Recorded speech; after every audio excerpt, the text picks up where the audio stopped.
दो दोस्त आपस में बात कर रहे थे। एक कहता है, यार तेरे अंदर पेशेंस की बहुत कमी है। दूसरा बोलता है, अबे पागल है क्या, मैं आईटीसी का शेयर होल्डर हूँ। क्या मतलब हुआ दोस्तों इससे कि आईटीसी का share holder in the sense कि सामने वाले को आईटीसी के ऊपर इतना भरोसा है कि उसने उस कंपनी का शेयर बहुत दिनों से होल्ड कर रखा है, कई सालों से होल्ड कर रखा है। इसका मतलब क्या है, कंपनी अच्छा परफॉर्म कर रही है, कंपनी बहुत अच्छा परफॉर्म कर रही है, लेकिन शेयर का भाव चल ही नहीं रहा है। Hello friends, as promised in my last video, हम लोगों ने पिछले वीडियो में आप लोगों को फंडामेंटल टेक्निकल एनालिसिस हमारे जीवन में कैसे काम करता है ये बताया था। आज हम इसको शेयर मार्केट में कैसे इस्तेमाल करना है ये सीखने वाले हैं। दोस्तों बहुत इंटरेस्टिंग वीडियो होने वाला है ये आप लोगों के लिए। आप में से जिन फ्रेंड्स ने मेरा लास्ट वीडियो नहीं देखा हो जिसमें हमने फंडामेंटल टेक्निकल एनालिसिस हमारे जीवन में कैसे काम करता है वो नहीं देखा हो, डिस्क्रिप्शन बॉक्स में लिंक है, एक बार जरूर जाके देख लीजिएगा ताकि आपको आज के वीडियो से आप उसे लिंक कर पाएं प्रॉपर्ली। तो दोस्तों जीवन में हर जगह फंडामेंटल और टेक्निकल एनालिसिस ऐसे ही काम करता रहता है जैसे हमने हमारे प्रीवियस वीडियो में आप लोगों को बताया था, और आज थोड़ा सा हम इसको एडवांस वे में लेके चलेंगे। लेकिन इसका मतलब ये नहीं है कि हम सारा कुछ आज इस वीडियो में ही कवर करने वाले हैं। दोस्तों इसके आगे भी जो वीडियोस आएंगे उनमें धीरे धीरे हम आपकी नॉलेज को बढ़ाने वाले हैं, इसलिए आप कंटिन्यूस इस सीरीज को देखते रहिएगा ताकि आप अपनी नॉलेज को अपने शेयर मार्केट की जर्नी के अंदर अप्लाई कर पाएं। दोस्तों मैं हूं Ashish Diwan and we are on mission to give financial stability to 10 lakh people just like you by using our unique investment strategies.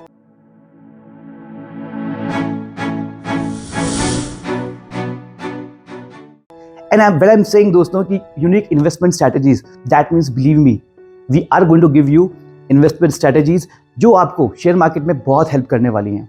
आप में से मेरे बहुत से दोस्त ये सोच सकते हैं कि आशीष अभी तक आप स्ट्रेटजीज क्यों नहीं बताई आपने। दोस्तों मेरा पर्पस यहाँ केवल स्ट्रेटजीज बांटना नहीं है, बल्कि मेरे उन दोस्तों को भी साथ लेके चलना है जैसे कि हाउस वाइफ्स हो गई या छोटे बच्चे हो गए जिनको बिल्कुल भी स्टॉक मार्केट का नॉलेज नहीं है, उन्हें भी साथ लेके चलना है ताकि उनकी नॉलेज धीरे धीरे अपग्रेड हो सके।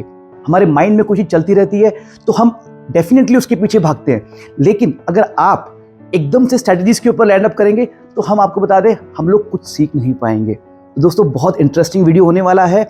आप में से जो मेरे दोस्त नए जुड़े हैं चैनल पे, एक बार जाके चैनल को सब्सक्राइब कर लीजिए ताकि आपको आगे की इंफॉर्मेशन वाली वीडियोस ऐसे ही मिलती रहें। वीडियो बहुत ही इंटरेस्टिंग होने वाला है दोस्तों, और इस वीडियो के एंड में हम आप लोगों को एक पावर पैक एडवाइस भी देने वाले हैं। तो वीडियो को पूरा देखिएगा एंड तक, स्किप मत कीजिएगा क्योंकि अंडरस्टैंडिंग बहुत इंपॉर्टेंट है एक एक वर्ड पे। यहाँ मार्केट में आपने बहुत लोगों से सुना होगा, कोई कहता है फंडामेंटल एनालिसिस अच्छा है, कोई बोलता है टेक्निकल एनालिसिस अच्छा है। दोस्तों आज इस वीडियो में हम दोनों के बीच में सॉलिड कंपैरिजन करने वाले हैं। तो फिर आप बताइएगा, आप सोचिएगा और आप डिसाइड कीजिएगा कि कौन सा अच्छा है, फंडामेंटल या टेक्निकल।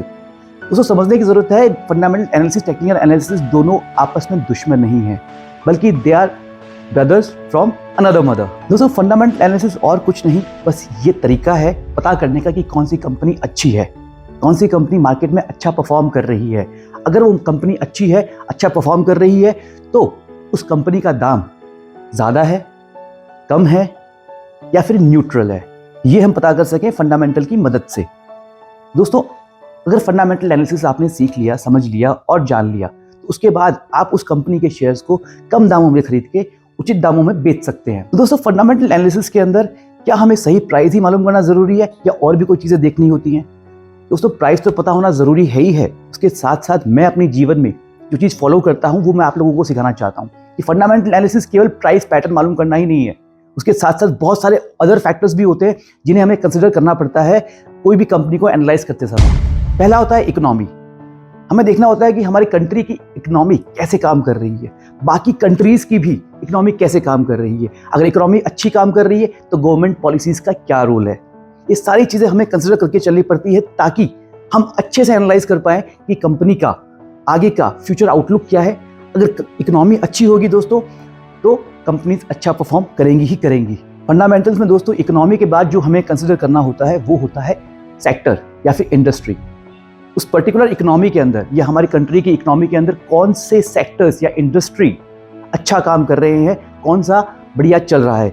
जैसे for example IT sector, information technology sector कैसा परफॉर्म कर रहा है, बड़ी बड़ी कंपनीज टीसीएस, इन्फोसिस ये कैसा परफॉर्म कर रही हैं एज ए होल। या फिर फार्मा सेक्टर, आपको याद होगा जब कोविड आया था उस समय एकदम से फार्मास्यूटिकल सेक्टर बूस्ट कर गया था, क्योंकि हर जगह दवाइयों की ज़रूरत थी, हर जगह लोग बाग मेडिसिन के लिए, इंजेक्शंस के लिए इधर उधर भाग रहे थे। तो इसलिए उस समय फार्मा बहुत इंपॉर्टेंट हो गया था। बाकी सेक्टर्स अंडर परफॉर्म कर रहे थे और फार्मा परफॉर्म कर रहा था। आप लोगों ने सुना होगा इन दिनों ऑटो सेक्टर के मैटर में कि गाड़ियों की लाइन लगी हुई है, मतलब गाड़ियाँ खरीदने के लिए लाइन लगी हुई है और गाड़ियाँ अवेलेबल नहीं है अगले 4-6 महीने के लिए भी।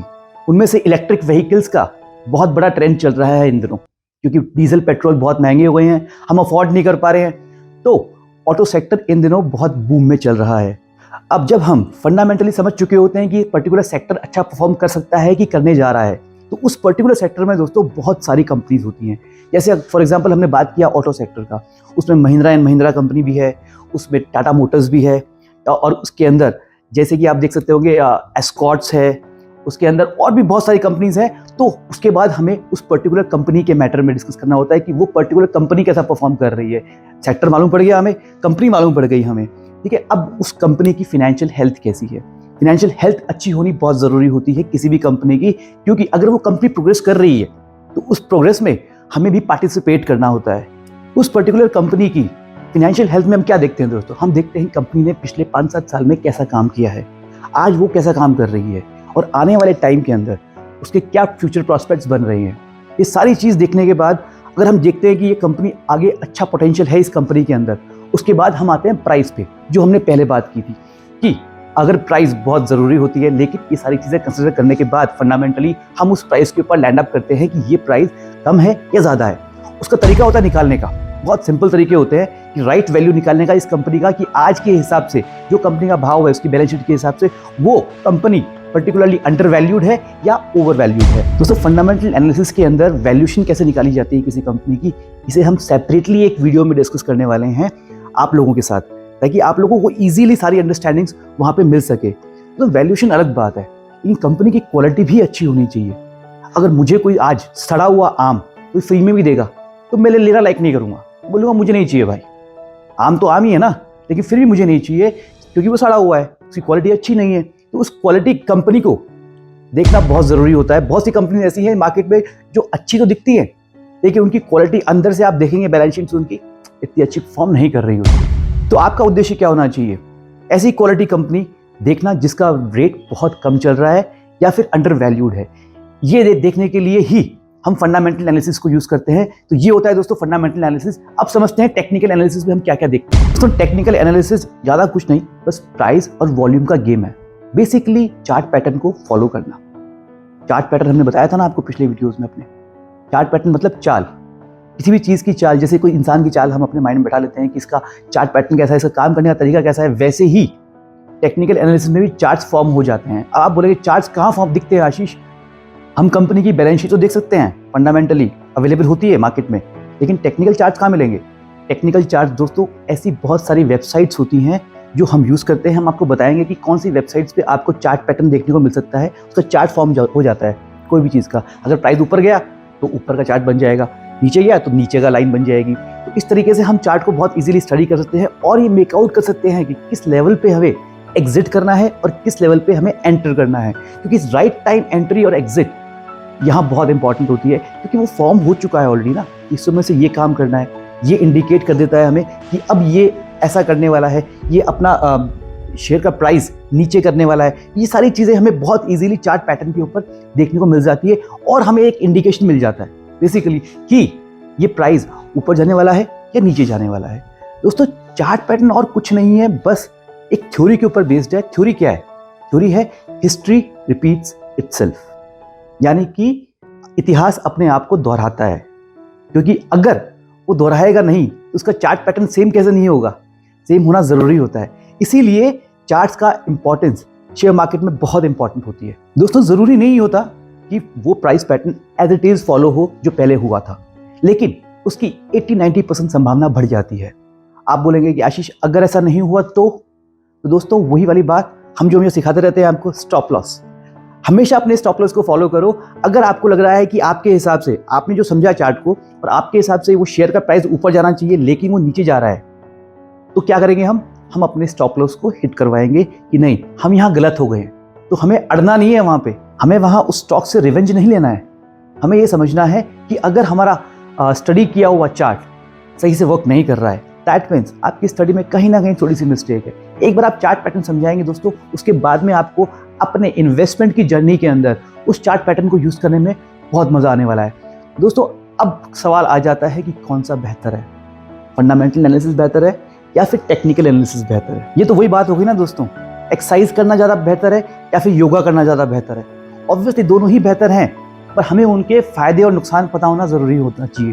तो पहले हम आज उनके टेक्निकल एनालिसिस के और फंडामेंटल एनालिसिस के फ़ायदे और नुकसान देख लेते हैं, समझ लेते हैं। टेक्निकल एनालिसिस में हम क्या पढ़ते हैं दोस्तों? प्राइस चार्ट पैटर्न, कि प्राइस ऊपर जा रहा है कि प्राइस नीचे जा रहा है, या हम इसे प्राइस एक्शन भी बोल सकते हैं। दूसरा टेक्निकल एनालिसिस में हम क्या पढ़ते हैं दोस्तों? इंडिकेटर्स। इंडिकेटर मतलब क्या होता है? Left indicator, right indicator. जब आप रोड पे चल रहे होते हैं तो वहाँ देखते होंगे साइन बना होता है कि लेफ्ट जाना है कि राइट जाना है। दैट मीन्स वो आपको इंडिकेट कर रहे हैं, बताना चाह रहे हैं कि क्या होने वाला है या कहाँ वो चीज़ जा रही है, पर्टिकुलरली रोड कहाँ जा रही है। वैसे ही आपकी कार्स में भी आपने देखा होगा, या बाइक में या कार्स में, सब जगह इंडिकेटर्स होते हैं। आप पीछे वाले को और आगे वाले को इंडिकेट करते हैं कि आपको लेफ्ट जाना है या आपको राइट जाना है। ऐसे ही इंडिकेटर्स हमारे चार्ट के ऊपर प्लेस कर लेते हैं हम, ताकि हमें मालूम पड़ सके कि अब क्या हमें प्राइस एक्शन बताने वाला है, कि प्राइस ऊपर जाएगा कि प्राइस नीचे जाएगा। जिन साइट्स की हम बात करते हैं जहां पे हमें चार्ट देखने को मिलते हैं, वहीं पे ऑप्शन भी होते हैं कि आप कौन सा इंडिकेटर लगाना चाह रहे हैं। वहीं दोस्तों हमारी स्ट्रैटेजीज, जिनकी हम यूनिक स्ट्रैटेजीज की बात करते हैं, वही अप्लाई होती है। दोस्तों आई होप आप लोगों को समझ में आ गया होगा आज का वीडियो, हम किस बेसिस के ऊपर आप लोगों को ये टेक्निकल और फंडामेंटल एनालिसिस बताना चाह रहे हैं। अभी भी अगर कोई कंफ्यूजन आपके माइंड में रह गया हो कोई भी चीज़ से लेके, तो घबराने की जरूरत बिल्कुल भी नहीं है। हम आपको डिटेल में एक एक चीज़ आपको प्रॉपर्ली सिखाने वाले हैं। दोस्तों हम बात कर लेते हैं उस पावर पैक टिप और एडवाइस की जो हमने आपको इनिशियली प्रॉमिस की थी। याद है आपको वो जोक आईटीसी वाला, जिसमें वो बताया गया था, उसने फ्रेंड ने कहा था कि यार तेरे में पेशेंस नहीं है, और दूसरा कहता है नहीं यार मैं आईटीसी का शेयर होल्डर हूँ। तो आईटीसी कंपनी बहुत अच्छा परफॉर्म कर रही थी ऑलरेडी कई सालों से, लेकिन उसने चार्ट पे कंफर्मेशन नहीं आया था। तो फंडामेंटली तो कंपनी बहुत अच्छी हो गई, लेकिन टेक्निकली कंपनी साउंड नहीं थी, क्योंकि उसका चलने का टाइम अभी नहीं हुआ था। ये चार्ट पे आप चेक कर पा रहे होंगे, हमने अपनी फ्रेंड्स की और फैमिलीज में 238 की लेवल के ऊपर बाइंग दिया था। जो ये लाइन लगी हुई है आप देख पा रहे होंगे, उस लाइन के ऊपर, और वहाँ से वो शेयर वापस आया ही नहीं। क्या रीज़न था उसके पीछे दोस्तों? उसका रीज़न था केवल और केवल चार्ट पैटर्न की स्टडी। अगर कोई कंपनी का शेयर फंडामेंटली अच्छा भी है तो भी टेक्निकली हो सकता है वो अच्छा ना हो। तो मेरी आपको एडवाइस ये ही है कि अगर फंडामेंटली आपको कोई बोलता है मार्केट में, या कोई टीवी पे आता है, या समझिए आपके पास कोई टिप आती है किसी के यहाँ से, सबसे पहले आप उसको फंडामेंटली चेक कीजिए। फंडामेंटली अगर वो शेयर अच्छा है, उसके बाद में टेक्निकली उसे चेक करना बहुत ज़रूरी होता है। नहीं तो हम यहाँ पे बहुत टाइम तक उस पर्टिकुलर स्क्रिप्ट के अंदर या स्टॉक के अंदर फंसे रह जाते हैं कई सालों तक, और हमें पता ही नहीं चलता कि हमारी कैपिटल कहाँ ब्लॉक हो जाती है। 2017 के अंदर आईटीसी ने अपना हाई मराया था, उसके बाद में कंटिन्यू बेसिस के ऊपर आईटीसी कंसोलिडेट कर रहा था। जब आईटीसी ने नया मूव बनाया तो हमने उस मूव को पहले ही पकड़ लिया था, और उसके बाद में हम उसके अंदर बहुत इजीली इन्वेस्ट कर चुके थे। हमने ट्रेडिंग नहीं करी दोस्तों, हमने इन्वेस्टमेंट ही किया है, लेकिन प्रॉपर्ली टेक्निकल और फंडामेंटल चेक करने के बाद। आई होप दोस्तों आप लोगों को आज हमारा ये एफर्ट पसंद आया होगा। अगर आपको पसंद आया हो तो चैनल को लाइक, शेयर और सब्सक्राइब जरूर करके जाइएगा, ताकि आपके अपने लव्ड वंस को भी ये वैल्यूएबल इंफॉर्मेशन मिल सके और हमें मोटिवेशन मिल सके। Because as you always say, learning is earning, so happy learning.